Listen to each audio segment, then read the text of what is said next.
What's going on, guys, and welcome back to Footy with an Edge. We're here with a extra special guest today. It's James from the Muppetiers, guys.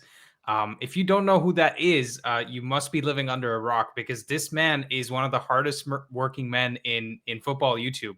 He's going live multiple times a day. Obviously, has a very good YouTube following himself, and 300,000 followers on Twitter as well. And from what I hear, James, you have some inside scoop from the club as well. Yeah, pretty regularly. I've my claim to fame or how I built up was mostly on actually getting through kind of insider transfer news, and one of the biggest stories actually was the takeover that when if people followed during that time. I'm not trying to pat myself on the back too much with this, but people will tell you I was pretty much one of the only people with accurate information throughout that entire process, So which you're talking is about pretty the crazy. INEOS versus hmm Qatar specifically. Yeah, even funnily enough, even before that, I got the story about the Glazers putting the club kind of up for sale about a month prior to the announcement, and it was almost one of those unbelievable things Mm. where you're like, "Is this really like happening?" Type of story. Can I even And trust this? And you're not related to the Glazers, right? You're no, not. I Your know. last name Can you isn't Glazer. believe? Yeah, can you believe that? I get this assumption sometimes that living in the States, I must know them. It's a big country, my friend. It's a Yeah. big country. Where you're not gonna see me making that mistake because Yeah. I'm in Toronto, guys. James is in Colorado, so we know how things work around here. And listen, nobody will do you a favor for any reason. So Nope. let Nope. alone the Glazers doing him a favor. But James, we're here to talk about understanding Ineos's transfer strategy, like how they're going about building out the squad, because I feel like this Yep. is something that not a lot of people understand. Like there are some people who are now starting to give Ineos a lot of credit because obviously we've purchased players like Brian Mbumo, Mateus Cunha, like both two of the largest XG overperformers from last season. And we're starting to get giddy about what the future holds because if we've hit 5 home runs in a row, it looks like we could go hit another 5 home runs in the next transfer window, right? That's what the expectation Yeah. is now. Yep. So I guess the idea is to try to understand from you based on your sources, like, do you know what do you know that you can share with us, first of all, and second, can we actually start getting excited about Ineos, or is this Ineos just getting lucky, right? So my first question for you, my friend, is and it's a bit of a long one, so stay patient, guys. But Yeah. are Ineos seeing the same problem areas within the squad as the fans? Because most fans point to central midfield being a big problem. In fact, even before we played Arsenal in the first game, people were questioning the signings of Mbumo and Cunha because why do we need two tens when you already have Bruno and Ahmad that can play in those positions? Clearly, the midfield is the problem. And then Ineos doubled down on their strategy and go get a striker for 80 million instead of doing anything about the midfield. So, do they care about the midfield as much as the fans do? How are they thinking about this? Yeah, it's a really good question, and I think part of it is understanding kind of the overall process of recruitment twofold. And also I think it certainly is a big part has to be considered with Ruben Amorim himself and understanding the way that his system works and the way that he plays. The main thing that they're looking at here, and obviously there's a difference between a manager-centric recruitment and a club-led recruitment, but that doesn't mean at the same time that you're not making smart choices based on the manager you presently have. And Mm, what you mean by that is that you're not going to buy players who, just for the manager, right? Like the manager wants that guy. He wouldn't fit our overall club philosophy, but the manager really likes him. That's where United have in the past made a lot of big mistakes on the recruitment front from a manager side of things. But from an Amorim side of things specifically, they'll be looking, they looked at the club itself, they looked at the squad itself and said, all right, with the way we're playing right now, and you can kind of see this, and sometimes people have gotten really upset by this sort of statement. In Ruben Amorim's system, which we're starting to see more and more of, the two midfielders are important, of course, but in a very different way than a lot of traditional systems are. That's why we're seeing Casemiro and Bruno, a midfield where myself included, big doubts on that before the season. Like, is this going to work? Is this going to come through? Beating Chelsea, beating Liverpool, beating Brighton. These are teams you consistently think of as having strong midfields, right? The best midfields in the league. And they've had better midfields than us consistently. Oh, yeah. In fact, with Brighton losing 10 7 years. out of the last 8 games, people tend to forget that they had the likes of Caicedo, McAllister, Estupinan at left back, right? These were the types of players that they had in those previous years. You could even argue that this is like their weakest iteration of their team in recent times. But so you're saying, James, that essentially they had a crystal ball and they felt like, Amram would problem solve, so they didn't address the midfield as heavily. Well, in essence, not because they didn't need to do it, but if you were to compare the options they saw forward in the midfield, you had a couple of things there. Bruno, Casemiro, Ugarte, Menu, all viewed as players of different qualities, different attributes. But one thing they really liked about all of them was their application, attitude, and intention to work, right, and to improve. Then you go to the forward line. Who did we have? We had Garnacho that they wanted rid of pretty much right off the bat, that they're very unhappy with. Obviously, had to shift Rashford out. Look at the bomb squad, essentially. It's a lot. There was 3 forwards in there: Rashford, Antony, Garnacho, players they didn't want around the club. Well, Sancho as well. Like he's Sancho, also there's forward. 4. Yeah, exactly. Yeah. So United have had in the forward area, you really had nobody. And I mean nobody that they would sit there and consider and say, yes, that's a guy we can trust to build forward with, that we can trust to form the foundation of the squad. And the other thing that they really all came to a conclusion on is, look, why have we failed so much in recruiting? We spent all this money on Sancho and we spent all this money on Antony. And the view really was, look, goals win games. At the end of the day, goals change games. Goals are everything. You can have a really good team, but if you cannot score, you can't get there. And obviously it can be looked at really basic to say, well, is adding forwards the only contributing factor in scoring? No, but it's a big one. Forwards do carry you. You can see with last season to this season, Liverpool, Salah carried them all last season. He's not firing this year. He had an insane season. He should have been higher on the Ballon d'Or, by the way, because 29 goals and 16 assists. Are you kidding me? It's one of the best seasons ever in the Premier League. Yeah. Like, it just factually was. They don't win. They don't get anywhere near the title without that overperformance from him specifically. Forget the system, forget everything else. That's the reason they won the title right there. And one thing I want to say, James, to add to your point, is that if you look at United's history, right, over the last 6-7 years, not only have we consistently underperformed our XG, we haven't created enough XG to begin with. Right? Correct. Yep. So, you could take one problem or the other, where we're like, oh, we're consistently overperforming XG, but not creating enough with the likes of Tottenham, right? Because Son has always been an amazing finisher, right? He's like almost doubled his XG in some of the seasons. So, because we had both of these problems, you could understand why INEOS went and addressed the striker issues. And when we look at it now, we not only did we get really good strikers, we also got strikers that are working really hard. So for Amram's system, that's really important, because the center of the pitch, technically, whoever plays there is a midfielder, right? You could have the left and right center back be a midfielder. You could have the 2 tens be a midfielder.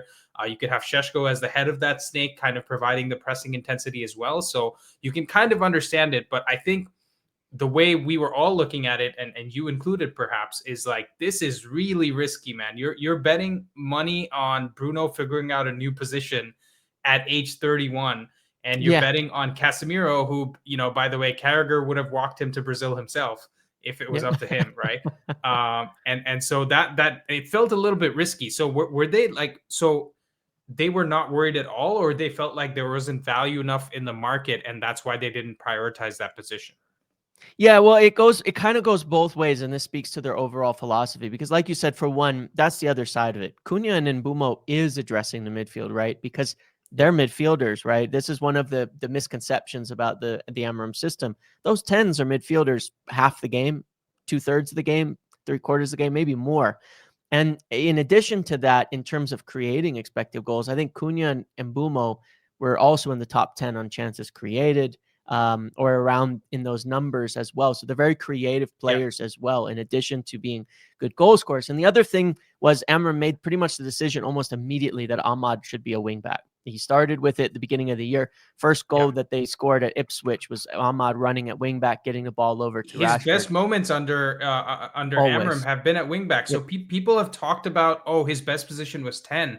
I don't know what games you guys were watching, because all his goals and assists came from wingback. Yeah, all of them. Almost none from 10.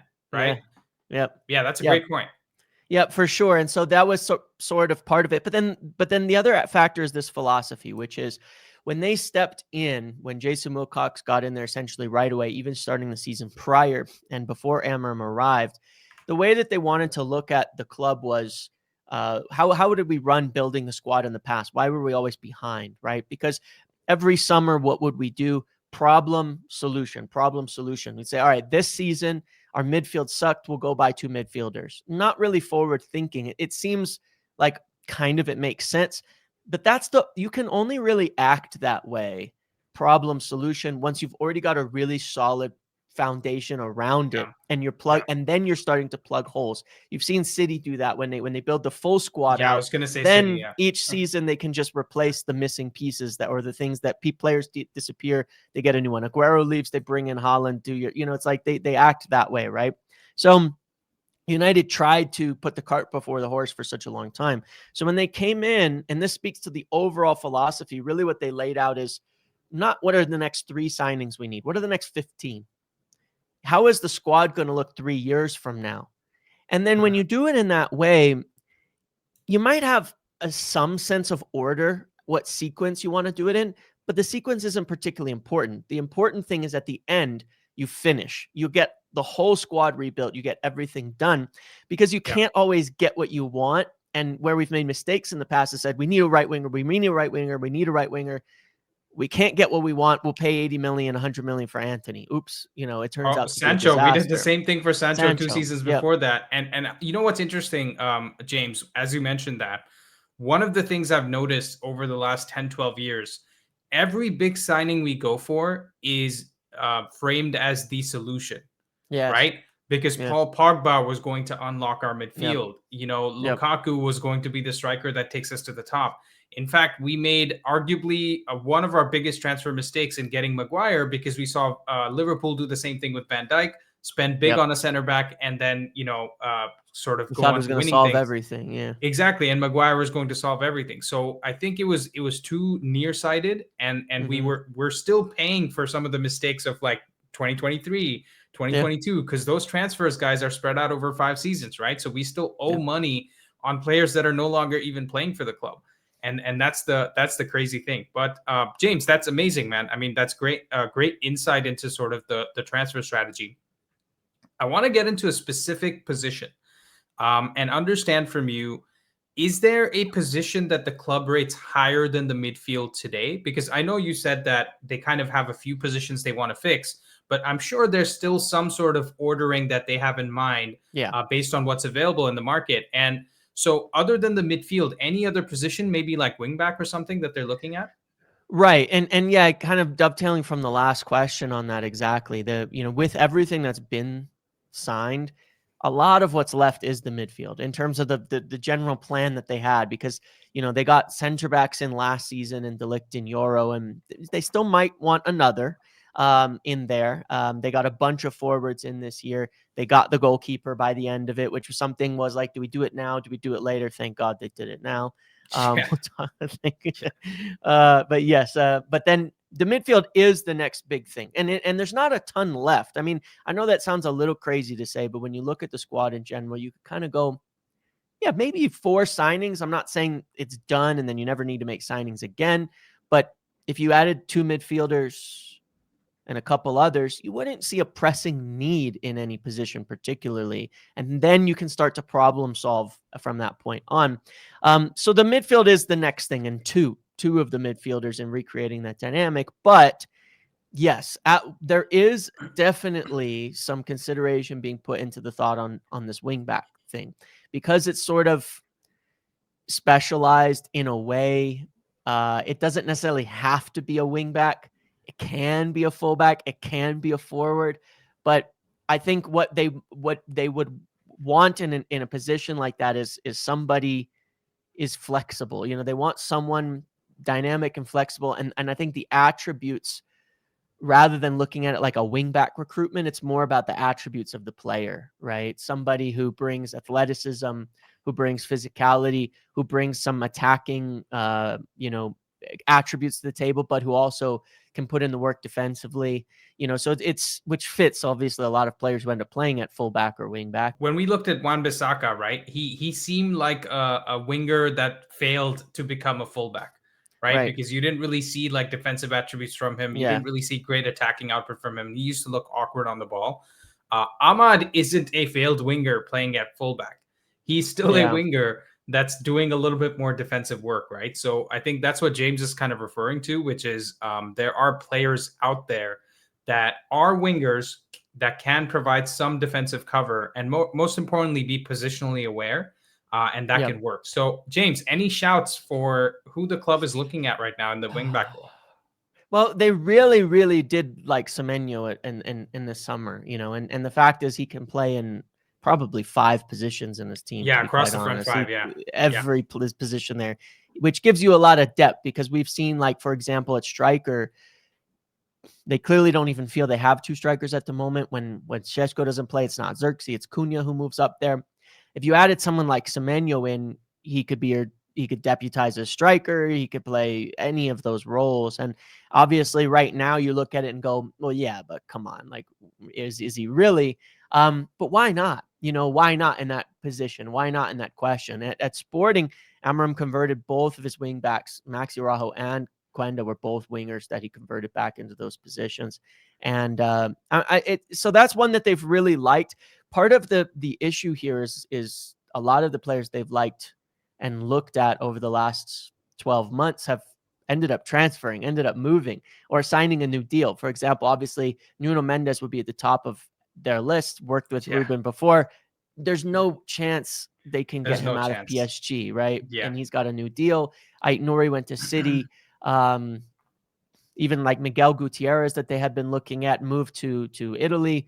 So, you know, you might look at someone like DeMarco that they had assessed at certain points in the past who could be a good fit for it. But then you go age, profile, coming from Italy. Is that going to be a success or not? It's one that I would keep an eye on, just because they have looked at him.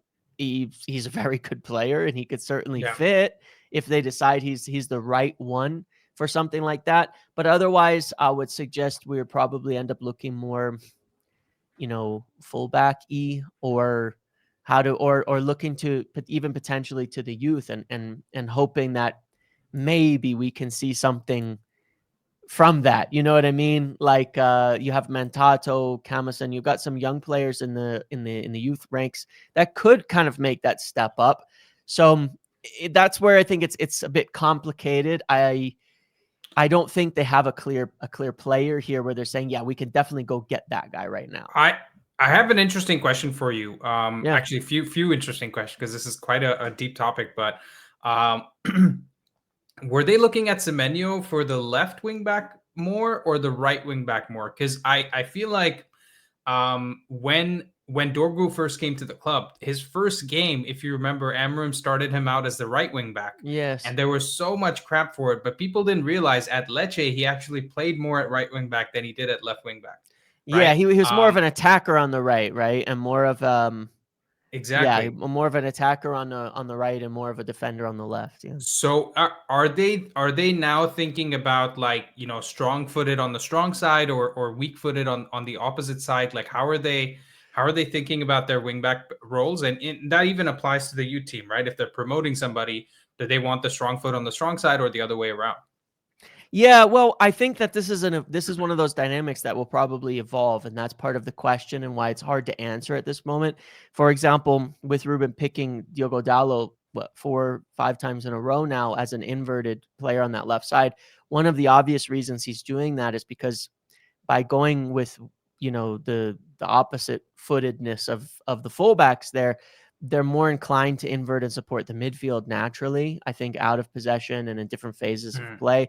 He's always used the left footer on the right at Sporting as well, but on the left, it was usually a mix of different ones. And I think he's liking the dynamic of having Dalot, who can go inside a little bit more, maybe defends on his strong foot a bit more from those left-footed right wingers who like to cut in. He's defending better in that way. So I think it's a changing dynamic. At the start of summer, I think they wanted Semenyo for the right side, but I think they were even considering maybe as a right 10, and depends what happened with him and Mbumo, maybe as a striker, maybe as that right wing back position. But I think Semenyo himself has shifted a lot more over to the left this year for Bournemouth than he was playing last year, which was a bit more to the right. And it seems to be producing well for him. He's scoring more goals and having more effect from that angle. So yeah, it's certainly an evolving dynamic. And the other possibility is they go, we've seen the addition of Vivel that mostly in this last summer, that we might see some names out of the blue, some more young players that just come from nowhere. Yeah, from the RB group or you know, with his connections. You know what I find interesting is when I look at Semenyo, right? The electricity with which he plays, he actually reminds me so much of a winger that Real Madrid would go for.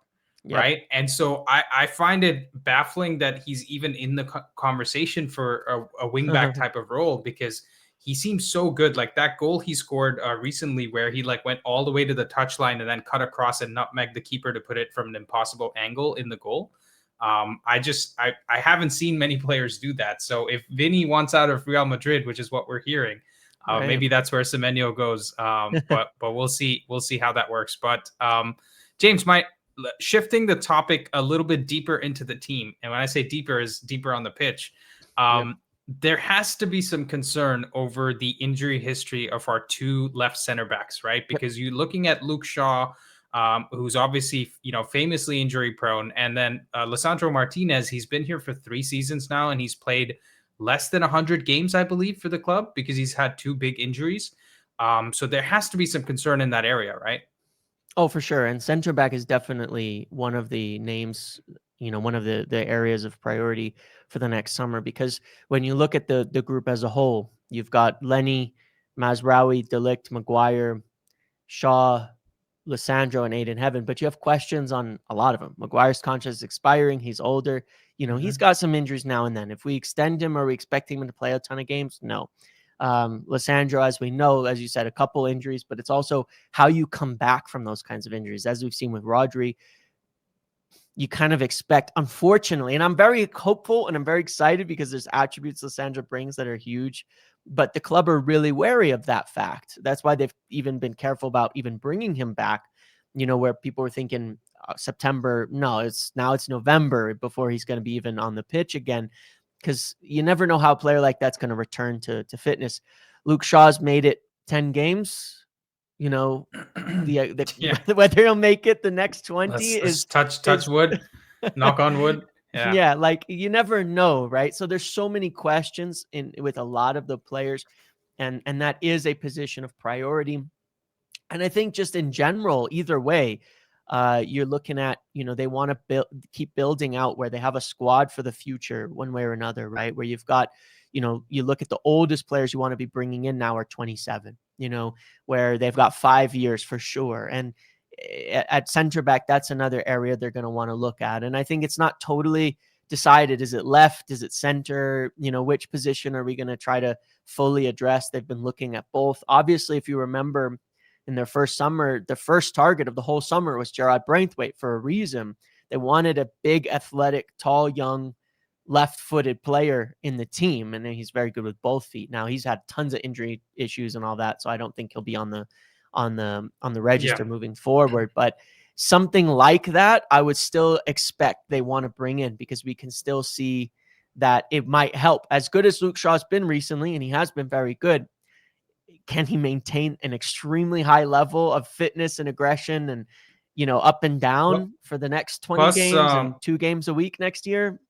What's also interesting, James, is Statman Dave did a video recently where he's talking about, analyzing all the shots against and what the issue is with XG against. And one point he brought up that was very interesting was that in terms of errors defensively that are leading to shots or chances created, the two names at the top of the list are Bruno Fernandes and Luke Shaw, right? Bruno's excuse is that he's playing a brand new system after 31 years of his life. What is Luke Shaw's excuse? Because he's played the left center back role quite a bit. And not that I'm trying to single him out. He has been very good. But he's had bad games too, you know, and he has this mode that he goes in where he's way too casual. He's very slow. Like he slows the whole game down. He'll switch off. He'll also switch and it's off, not in a good way of like pausing the game to take the sting out of it. It's the opposite. It's kind of like he loses something and he switches off in and out of possession, and it often leads to mistakes. And you know, he's been better in the last few games, but you know, for the first 4-5, he was like on, off, and that was pretty frustrating to watch. So yeah, there's questions there. There's definitely questions there. And that rounds really out the next 4 positions they want. 2 midfielders, that wingback and a center back. That is what they want. And in their eyes, I think they feel mostly that would complete the team if they can do that. And then they can start, you know, problem solving. All right, are we losing a little here? Does someone want to leave? You know, what happens next? Yeah, makes sense. My next question is around the big 8 games that everybody's worried about in the second half of the season, which is AFCON, right? Yeah. We're going to lose Mazraoui and Bumo and Ahmad, arguably 3 players that could be starting in the 3 right positions of our team. And the bigger concern for me is that most of our attacks seem to be coming from that right-hand side, specifically with Bumo and Ahmad. At least Mazraoui hasn't been playing that much. So what are we going to do, man? Well, yeah, I'm mostly, I know this sounds crazy. Maybe it doesn't. I'm mostly worried about Ahmad. Not because Mbumo hasn't been incredible, but if you take the forwards, the club field, they've got options there. Obviously, they've got Mount, Cunha, Šeško that could play across the 3. You can move Bruno up, put Kabi deeper, or, you know, go to a pairing of Casemiro and Kabi, or Casemiro and Ugarte, or Ugarte and Kabi. You've got other options there. You can move Bruno into the front 3. You've got Mount, you've got Cunha, you've got Šeško, you've got Xerxes. There's options there. One of the other options is Shea Lacey, who's been in training quite a bit. And certainly some of the youth promotions recently have been with that in mind, of like, when these players leave, we're going to need, you know, the top moves you add to the bottom. Doesn't mean they'll be starting, but you probably will see someone like Shea Lacey be on the bench where they could come on in a position like the right 10. Let's say Mount's there and he's coming off at 70 minutes. He could come on, potentially get a few minutes there. I don't know what they're going to do at right wing back, because we don't have any Ahmad in the team. Now it's going to be Dallo, right? Yeah, right. Dallo just plays everywhere. You would think. Now, alternatively, what you mentioned before, and I think this is being thought of, and from what I understand, there's the bringing the youth into training. What we will probably see in early December, end of November, after the next international break, is that we start to work on some things with this. My understanding is definitely Amram's aware of this and definitely has a few ideas in mind in how he wants to start adjusting the team before we lose those players, so that we're kind of ready for it. The reason he probably hasn't done it yet is because we've still needed to kind of get going, get a solid, consistent foundation with the basics before we start adding those adjustments. Oh yeah, we can't take Ahmad out of the team before AFCON. No, we can't. We cannot. No, but maybe we'll see something like Patrick Dorgu come on that side. So we keep the left-footed, right-sided player, given you mentioned him before. You know, he's not the same player as Ahmad, but he can give you a similar dynamic. He's very athletic, very fast. He can give you a similar dynamic there. You can mix in then, you know, maybe Bruno up front, Mount in one of these positions, and a lot of those things. So I think after the next international break, we will start to see some of the solutions to AFCON show up on the pitch, and then we'll have a better answer. I don't think it's going to sneak up on us. I do think we'll start to see it based on what I've heard. We'll see the AFCON team start to build, maybe just with subs even a few games before AFCON hits. Yeah, and I don't know if the FA Cup starts the FA Cup games start before I think it's AFCON. I'm not after. 100% sure on that. It's Depends after. depends Yeah. on the rounds, I think, but I think it's Yeah, after for because us. it would have been useful to be in the Carabao Cup, right? Yeah, it would have. Just saying. Test some of But these things out. Yeah. yeah, but yeah, that's awesome, James, and that's a great shot, by the way, about Dorgu being on the as the right wing back, because you're right, he does have a lot of the same qualities as Ahmad. I'd say the decision making, which is probably the biggest one you need, is the one Mhm. that he doesn't have. But he's got to come good at some point, because if you look at out of all the wing backs that we have, he's probably most suited to be an Amrim profile of wing back, right? Regardless Yeah. of which position he plays in terms of his physical profile and his technical capabilities. So Yep. that's a great shot. Last question. What have INEOS learned after coming into the house? And what I mean by that is we have been a train wreck in terms of decisions that we've made. A lot of people like to say, oh, Ed Woodward was good with the commercial size. Was he though? Right? Because it was kind of, like tap-ins, right? Like sometimes you see, speaking of American Romano, sometimes Fabrizio will announce something a minute before the club goes live with it, right? And that's like, Mhm. come on, bro, that was really just a tap-in. Like that was going to happen anyways. Yeah. So I feel like with Woodward, a lot of the deals that he signed for the commercial side of things were also tap-ins. And then at the end of the day, he just really screwed up the transfer strategy a lot, significantly over time. So what have INEOS come and learned after looking back at some of these transfers, and what are now the new sort of non-negotiables when it comes to bringing a player into the club? Yeah, real good question. And I agree with your point on Woodward. If you look at the whole era, it was an era of full expansion for financially for all teams in football, and especially in the Premier League. They were all going up. United just were the biggest and have been the biggest, and actually in terms of pace started to fall behind towards the end Absolutely, yeah. of Woodward's time. So it probably would have happened anyway, is essentially the point, Woodward or not, that United would have had that commercial growth. In terms of non-negotiables about signings, there's a couple of things. Number one that I think is really, really important is the one that Omar Barada brings to the table, which is a very, very strict rule on valuation on players. It doesn't matter how much we want them. They're going to set a range in value and they're not going to go above it, and we've seen like with Mbumo, yeah, we end up paying 70 million. They thought he was worth that, to be clear. They did think he was worth that. That's why they ended up paying it. Same goes for Šeško. Same goes for obviously Cunha's release clause and things like that. But you can see, for example, with the Baleba thing, they walked into the discussion towards the end of summer and said, all right, what would this cost? We've got an idea in mind. It's out of range. We're not just going to do it just because we need a midfielder so badly. We're not going to compromise on that, because that's where United have made huge mistakes, where they paid 30 million too much for Højlund, Antony, even Casemiro, when we Sancho. talk about wages and things like that, even though it's not in the same bracket of type of player. Sancho, Maguire, I really love Maguire. And of course, he was not an 80 million player when we bought him, and we should have got a better deal or bought him earlier for half the price, right? So it definitely, that's one of the huge factors in staying financially disciplined on those fees. Then there's the money and the motivation. And these are the two biggest factors, in addition, that I think more tie into the players themselves. They're not going to offer top wages at this point in time because we're not at a top wage accomplishments. Players were getting Champions League winning money, Premier League winning money when we're in 4th and 6th and 8th place yearly and not winning trophies.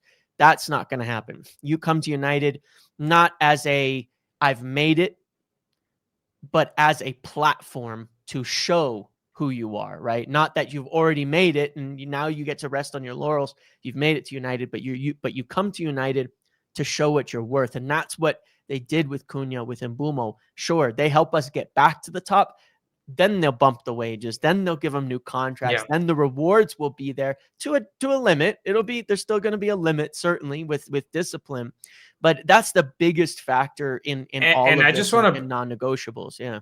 I just want to bring up as well, James. It's not that we didn't look after these players, because Cunha still doubled his wages. Yeah, of Mbumo course. Still almost They 3 got to paid 4x well. his wages. Yeah, they're getting paid well, but what we're not going to do is pay any much more than £200,000 per week, right? Because that's what they're both on, including bonuses.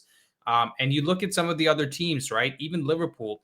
Part of the thing that got them to the top right now is being very conservative with the wages, Yep. is making sure their best paid player is like literally the best player in the league, which is Mo Salah. Yeah, And now exactly. that they actually paid him like the best player, he's making rumored to be he's at £500,000 a week with bonuses, but rumored to be at 600 based on some stuff I saw on Twitter. And he's not even playing like £100,000 player Yeah. right now, right? I So know. they're kind of looking You at have it to be and saying wary of that. Yeah. maybe we should have kept Diaz and let Salah go instead last year, and they actually might have looked better because they don't have any defensive work in the team. So yeah, that's a great point.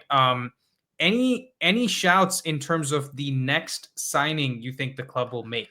I want to hear a player and a position. I think it'll be in the midfield. I think that's the position that if they're gonna go for, they're gonna try to get it done.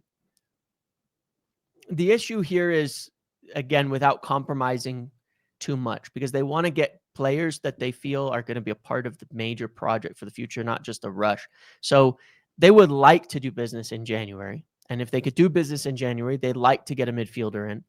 They really like the 4 players that I know they like still for sure are Baleba, Wharton, Yeoman, and Elliot Anderson for different reasons, different profiles among the 4. Mm-hmm. They would love to get a Premier League proven midfielder into this team. It's really hard to say that it'll be next because the difficulty of prying any of those in January is just so hard. During the season. Yeah. That's really the problem here. It's not an unwillingness. So I could see us not buying anybody in January, not because we don't want to, but because it's just not feasible to get them. And we're not going to go panic and be buying players we don't want just because it's January. But I think they will try. And I think the next player will be a midfield. I would really not be surprised. I know some people may not be too excited about this, but I would really not be surprised to see someone like Yeoman come in to replace Casemiro next year as one of the earlier signings. What about Stila? What about Angelo Stila? He's an interesting one. They have looked at him. They have been watching him, but they have for some time, and they haven't made a move for him. And one of the concerns around him in particular is, one, which position does he fit? Is it Bruno's replacement?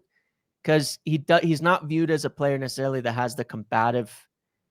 Yeah, he doesn't have the defensive capabilities. Yeah. He's a good progressive passer, but the physicality of the Premier League, right? Yes. Those are the questions. Those are the concerns. And so it's sort of it's a bit interesting because one of the other questions that has to be answered, which we don't know, which does totally change the formula, is what happens to Bruno at the end of the season. Whether he goes or not is going to change so much in terms of the dynamic of how they buy a player in the midfield or buy 2 players in the midfield and what they go for. Yeah. No, totally makes sense. And what's interesting for me is I'm worried about Casemiro or Bruno picking up an injury because already you're seeing Casemiro has played, I think, half the available minutes out of all the games we've played. He's getting subbed pretty early every game. Yep. And Ugarte is just, it's not good for my heart, man, watching him play in the midfield because he treats the ball like a hot potato. And the other interesting thing that came out of Statman Dave's analysis was that Ugarte per 90 is the highest in terms of individual errors. Yeah. And after him is Kobbie Mainoo. So you're talking about the 2 midfielders that come on when Bruno or Casemiro leave. Yep. And you see the type of play we're getting from our team, because even in the Brighton game, he made the subs in the midfield, and what happened, right? We looked very shaky, and that last 10 minutes was so nervous for us.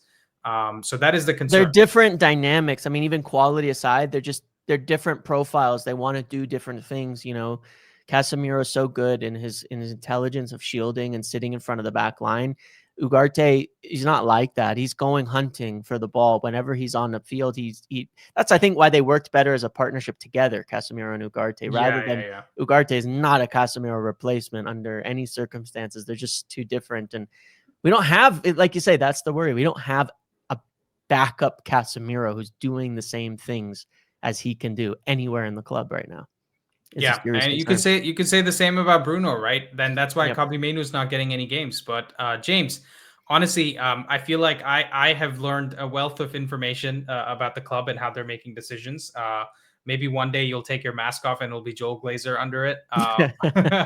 And we'll have the reveal on this channel. But thank you so much, man. And can you tell the folks where they can find you? Yes, just Muppetiers on YouTube every single day. I'm making content news, and obviously as we get closer to the window, I'll be able to narrow down all the big plans that I've said. As the clubs start narrowing their plans down, I can't narrow it down until they do, but as they start narrowing their plans down, I'll be covering that more and more in detail into the January window through December and all that. So Muppetiers on YouTube, Muppetiers on Twitter, or X, I suppose, are the best places to find me. Awesome, guys. Please go follow James. He is, I wouldn't quite say God's work, but let's say right after that in terms of what he gives to the United community. Very calm and, gives his thoughts, gives his real thoughts on most topics. So give him a follow. And I feel like you will definitely learn a few things about how United are doing things. And I've certainly learned a lot. Thank you so much, James, for coming on the channel. And hopefully we can do this again soon. Appreciate it. Thanks for having me. And by the way, guys, I'm going to be on his channel as well. So go check out that video that should be dropping around the same time as this one. So yeah, thank you guys for watching, and we'll see you next time. See ya.